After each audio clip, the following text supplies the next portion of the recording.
Boa tarde a todos.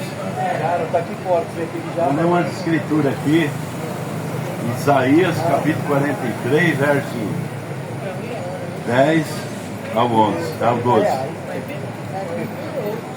Vós sois as minhas testemunhas, diz o Senhor, e o meu servo a quem escolhi, para que o saibais e me creais, e entendais que eu sou o mesmo, e que antes de mim Deus nenhum se formou, e depois de mim nenhum haverá. Eu sou o Senhor, e fora de mim não há Salvador. E anunciei e eu salvei, e eu o fiz ouvir. E Deus estranho não houve entre vós, pois vós sois a minha testemunha, diz o Senhor. Eu sou Deus. Nós vemos aqui nessa escritura que o próprio Deus está dizendo que Ele é Deus, que nenhum outro se formou fora dele. Em outras palavras, podemos dizer que só há um Deus. Mas a gente ouve por aí uma doutrina que diz que tem três pessoas distintas. Três pessoas distintas seria isso. Eu vejo ele aqui, eu aqui e o outro ali. São as três pessoas distintas. Mas essa forma de Deus aqui, você não vê isso. Você só vê um. E ele diz que é Salvador. Quem que é Salvador? O único Deus, Senhor nosso, Jesus Cristo, os apóstolos dizem. O único que morreu para salvar nós foi o Senhor Jesus Cristo. E perguntaram para os discípulos para mostrar Deus para eles. Falou: Senhor, mostra-nos o Pai, isso nos basta. Ele falou: há tanto tempo estou convosco, Felipe. Não tem de conhecido ainda? Quem vê a mim vê o Pai. Como diz tu, mostra-nos o Pai? Eu e o Pai somos um. Eu é pronome pessoal, estou falando desse corpo. E o Pai é o Espírito que está dentro desse corpo. Não existe duas pessoas. É uma pessoa que o Espírito veio morar dentro. Por isso que esse ensinamento que existe três deuses, ele é antibíblico. Em nenhum lugar das Escrituras nós achamos onde Deus fala: eu sou três, eu sou o segundo, eu sou o terceiro. O próprio Senhor Jesus Cristo, que na doutrina das três pessoas fala que ele é o segundo, ele fala em Apocalipse: eu sou o Alfa e o Ômega, o princípio e o fim, o primeiro e o derradeiro. Como é que ele pode ser o segundo se ele fala que ele é o primeiro e ele é o único? Então você vê que esse ensinamento não combina com as Escrituras, porque são pensamentos de homem que inventaram, colocaram isso nas igrejas. Só que a coisa veio vindo de lá para cá, e o povo fica ouvindo uma coisa errada há muitos anos, aquilo passa a ser verdade para ele. Quando na verdade aquilo é mentira. São ensinamentos que não combinam com as Escrituras. E a palavra de Deus, ela ensina que nós devemos crer como diz a Escritura. Ele fala assim: o próprio Senhor Jesus Cristo, quando esteve na terra, falou para aquele sacerdote: vós errais muito por não conhecer as Escrituras e nem o poder de Deus. Examinais as Escrituras, que ela testifica de mim. Em outras palavras, ele estava dizendo para aquele sacerdote: vai lá ler Isaías, aonde fala que uma virgem conceberá e dará à luz um filho. 9:6. Você verá o cumprimento dessas Escrituras. E eles falando que ele tinha nascido de prostituição, que não sei o quê, sendo que era profecias de Isaías. Isaías 9? 9, verso 6. 9, então, 6. Está lá nas Escrituras de Isaías 9. 9, versículo 6. Agora, se aquele sacerdote tivesse ido lá olhar naquelas Escrituras, examinado, eles não iam fazer o que eles fizeram com Jesus, crucificando o próprio Deus, sendo que ele estava mandando eles ir lá examinar para não cometer o erro. Mas a gente sabe que de todas as maneiras isso ia acontecer mesmo, porque era profético. E ele teria vindo mesmo para morrer por cada pecador. Mas ai daquele que fez a coisa errada, né? Porque o juízo sempre vem.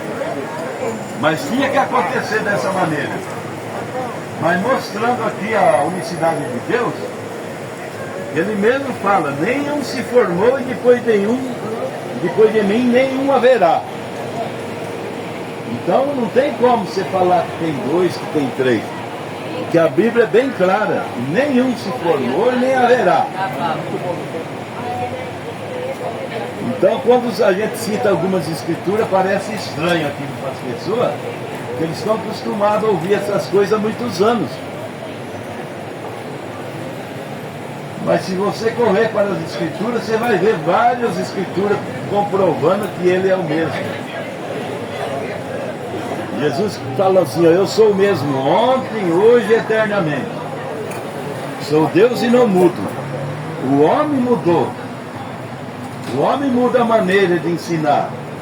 Mas Deus ele nunca mudou. Do mesmo jeito que ele ensinou lá atrás com os apóstolos, ele ensina hoje. E lá atrás com os apóstolos, qual foi a maneira que ele ensinou os apóstolos? Para ninguém sair pregando sem antes ter a bênção de Deus, que era ficar em Jerusalém para ser revestido do Espírito Santo, do poder. Aí eles ficaram 40 dias lá esperando. Quando Deus desceu em forma de Espírito neles, aí que eles saíram pregando o Evangelho, para ser a testemunha de Jesus Cristo. E quando eles saíram pregando o Evangelho, perguntaram para Pedro, o que devemos fazer, meus irmãos, para ser salvos? Ele não disse para pertencer àquela igreja, ou àquela outra, ou àquela outra. O que devemos fazer para ser salvos? Aí ele pegou e deu a receita, arrependei-vos cada um de vós, e seja batizado em nome do Senhor Jesus Cristo para perdão dos pecados. Então nós vemos aí, pelas escrituras, que as primeiras coisas que o Espírito Santo fez através dos apóstolos foi ensinar o batismo. E de que maneira ele ensinou esse batismo? Nos títulos de Pai, Filho e Espírito Santo? Não. Ele ensinou o batismo em nome do Senhor Jesus Cristo para perdão dos pecados. Porque quem morreu por seus pecados foi o Senhor Jesus Cristo. Quando o homem é batizado nos títulos de Pai, Filho e Espírito Santo, ele não colocou o nome de ninguém na sua vida. Ele simplesmente colocou um título. Quantos aqui são pai e mãe? Mas o seu nome não é pai. Não, tem que pagar agora. Você recebeu o título de pai quando gerou um filho. Assim é Deus. Deus é pai por quê? Porque ele gerou um filho no ventre de Maria. Mas não faz dele outro.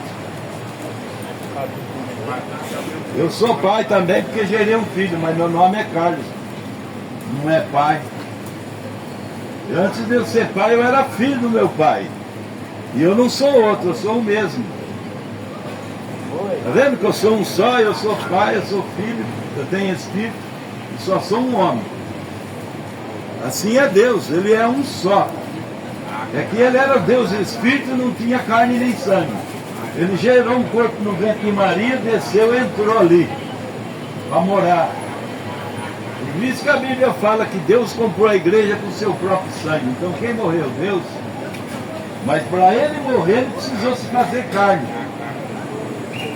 E na hora que aquele corpo teria que morrer, ele saiu fora. Jesus clamou, Pai, por que me desamparaste? Porque o Espírito saiu dele para ele morrer. Derramar sangue para redimir todos os homens. Mas ele prometeu que voltaria em Pentecostes. E foi o que ele fez. Ele voltou em forma de Espírito. Então Jeová era Deus sobre nós. Jesus Cristo era Deus conosco. Aí ele voltou em forma de Espírito. Aí é Deus em você. O mesmo Deus, de três maneiras diferentes. Veio morar em você agora. Mas para ele morar em você, ele exige um espaço da graça. que é crer nele, como diz as Escrituras, para ser justificado, se santificar, para ele te batizar com o Espírito Santo. Aí quando ele te batiza com o Espírito Santo, é ele mesmo vindo morando em você. E disse que você faria as mesmas coisas que ele fez. E maiores ainda do que essa, ele fala.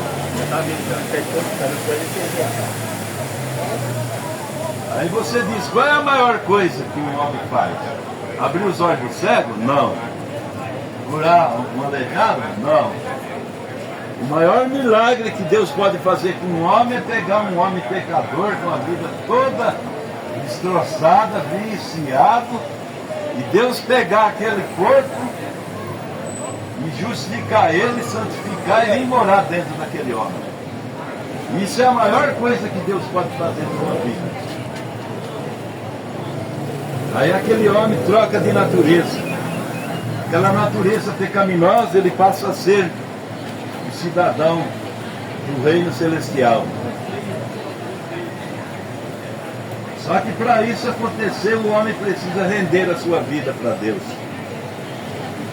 Ele precisa entregar o seu ser, corpo e alma para Deus, fazer uma obra na vida dele. Porque Deus, ele não é intruso como o inimigo. O inimigo quer te viciar, quer te fazer as coisas, e ele é enxerido lá e empurrando você para o abismo. Agora Deus não, ele te chama e você que toma a decisão se você quer o lado certo ou o lado errado. Deus, ele colocou o homem na terra para ele tomar decisão. Ele tem o livre-arbítrio para escolher o certo e escolher o errado. Se ele quer obedecer a Deus ou não.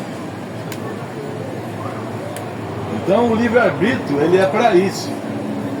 Mas depois que Deus chama o homem e ele converte aquele homem não usa mais o seu livre-arbítrio para fazer o que ele quer. Ele entrega a sua vida na mão de Deus e Deus usa aquele homem. Aí Deus faz com ele o que ele quer fazer. E o que Deus quer fazer com aquele homem? Ele quer usar aquele homem para o bem, para o evangelismo, para orar pelo enfermo, para pregar sua palavra, para ensinar alguém que queira saber alguma coisa da Escritura, que não sabe. Porque muitas vezes a gente aprende coisas porque é um homem religioso que ensinou, nós achamos que aquilo está certo, quando não está. Eu mesmo aprendi muitas coisas quando era pequeno com meu pai. Quando eu comecei a ler a Bíblia, eu vi que aquilo que meu pai ensinou não tinha nada com as Escrituras. Era tudo simplesmente sistema de religião. Quando eu trouxe aquilo para as Escrituras, não combinava nada. A não ser uma coisa que combinou. Que Deus existe, que isso daí ele me ensinou. Mas os outros ensinamentos que ele me passou, tudo era contrário às Escrituras. Quando eu comecei a examinar as Escrituras, que eu fui vendo o que estava errado e fui me acertando. Com isso, com aquilo, para chegar a um absoluto. E uma das coisas que ele me ensinava lá é que tinha 3 deuses. Quando eu procurei nas Escrituras, só vejo um. E de Gênesis a Apocalipse você não acha uma escritura que fala que Deus é 2, que Deus é 3. Só nas religiões. Nas religiões estão todo mundo falando que Deus é 3, que o batismo é nos títulos. Mas quando você vem para as Escrituras, você não encontra essas coisas. Se fosse escriturístico, tinha que ter alguém batizado dessa maneira aqui na Bíblia, e não tem. Não existe uma. Eu duvido qual pessoa me mostra aqui na Bíblia uma pessoa que foi batizada dessa maneira, nos títulos. Agora, se quiser que eu mostre aqui vários lugares que foi em nome do Senhor Jesus Cristo, eu mostro. Atos 2:38, Pedro batizou em nome de Jesus Cristo. Atos 19, Paulo batizou em nome de Jesus Cristo. Em Atos 10 também. Acho que é Atos 8 também, né? É 10:47, Atos 8.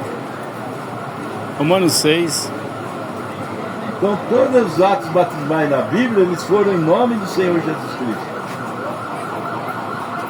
E a Bíblia fala que por boca de 2 ou 3 testemunhas será confirmada todas as coisas. Então, para nós ter algo na Bíblia para confirmar que aquilo é verdade, precisa ter 2 ou 3 escrituras. Você não pode fazer doutrina bíblica baseada em uma coisa. Você precisa ter 2, 3 informações para vindicar aquilo.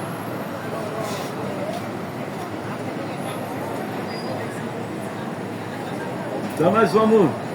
Já tem quantos minutos? Hã? 15 já. Então nós vamos encerrar aqui. Vamos entregar uns folhetinhos para vocês, se vocês quiserem conhecer. Nós pregamos a mensagem de um profeta que Deus enviou nessa era. São promessas bíblicas. Temos várias escrituras que me indicam que teria que ter esse profeta. Em Malaquias, fala: antes que venha o grande e terrível dia do Senhor, eis que vos envia o profeta Elias, e ele restaurará todas as coisas. Em São Mateus também Jesus disse: de verdade Elias irá primeiro e restaurará todas as coisas. Pois em Apocalipse 10:7, a Bíblia fala que no dia da voz do 7º anjo, quando tocar sua trombeta, cumprirá o segredo de Deus, como anunciou a seus servos profetas. E Deus cumpriu essas promessas enviando esse profeta, e ele pregou uma mensagem restauradora que leva a nossa fé à fé apostólica novamente.